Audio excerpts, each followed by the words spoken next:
திருப்பாவை பாசுரம் பக்தி பாடல்களாக மட்டுமின்றி அன்றைய காலகட்டத்தையும் மக்களின் வாழ்க்கை முறையையும் உணர்த்துவதாக அமைந்துள்ளது. குறிப்பாக திருப்பாவையின் 15வது பாடலான எல்லே இளங்கிளியே இன்னும் உறங்குதியோ என்ற பாடலில் பெண்கள் ஒருவருக்கொருவர் கிண்டல் கேலி செய்யும் விதத்தில் ஆண்டாள் பாடியிருக்கிறார்.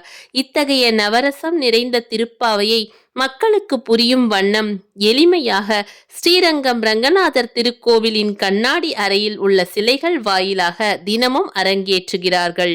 நாமும் தினமும் உங்களோடு பகிர்ந்து கொண்டு வருகிறோம். இன்று மார்கழி 15வது நாள், திருப்பாவையின் 15வது பாடல். இதன் பொருள்: ஏலே என் தோழியே, இளங்கிளியே, நாங்கள் எல்லாம் காத்திருக்கிறோம், உன்னை அழைத்து கொண்டிருக்கிறோம், இருந்தும் நீ இப்படி உறங்குகிறாயே என்று கேட்ட தோழிகளிடம், கோபத்தோடு என்னை அழைக்காதீர்கள், இதோ வந்து விடுகிறேன் என்கிறாள். இவ்வளவு நேரம் தூங்கிவிட்டு இப்போது எங்களை கோபப்படாதீர்கள் என்கிறாயே, நன்றாக பேசுகிறாய் என்று சிடுசிடுத்தனர்.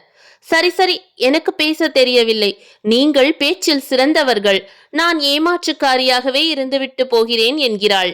அடியே, நாங்கள் முன்பே வந்து காத்திருக்க வேண்டுமா? அப்படி என்ன எங்களிடம் இல்லாத சிறப்பு உனக்கிருக்கிறது என்று கடிந்து கொள்கிறார்கள்.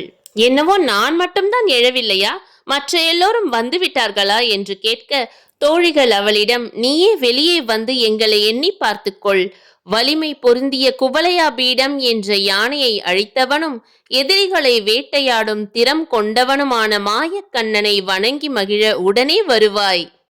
இவ்வாறாக தோழிகளின் பக்தியையும் நட்பையையும் ஒன்றிணைக்கும் திருப்பாவை பாசுரம் நம் அனைவரையும் பக்தியில் ஒன்றிணைக்கிறது.